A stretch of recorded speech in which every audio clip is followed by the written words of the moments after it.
The Malaysian courtroom buzzed with anticipation. The judge's gavel struck, silencing the murmurs. Former Prime Minister Najib Razak, a figure once considered untouchable, was ordered to defend himself against corruption charges.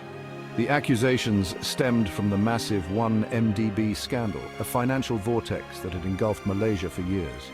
The judge's decision marked a turning point in the case, signaling that the prosecution had presented compelling evidence of Najib's alleged involvement. Najib, stoic in the face of the ruling, would now be forced to mount his defense against the accusations that had dogged him for so long. The weight of the accusations was immense.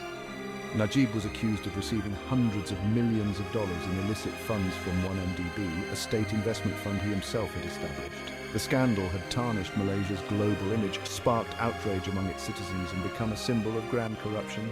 The judge's decision to order Najib to defend himself was a testament to the gravity of the allegations and the potential consequences he faced. The trial was far from over, but this marked a critical juncture, setting the stage for a legal battle that would captivate the nation and reverberate far beyond its borders.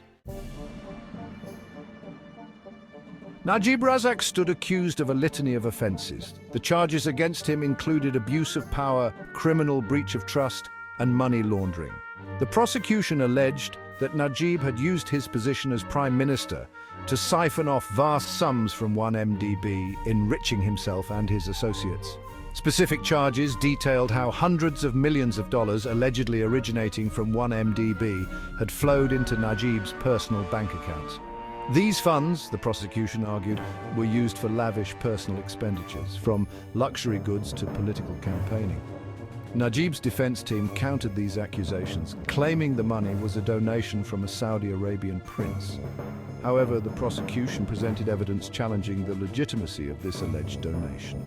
They pointed to inconsistencies in Najib's story and a lack of supporting documentation.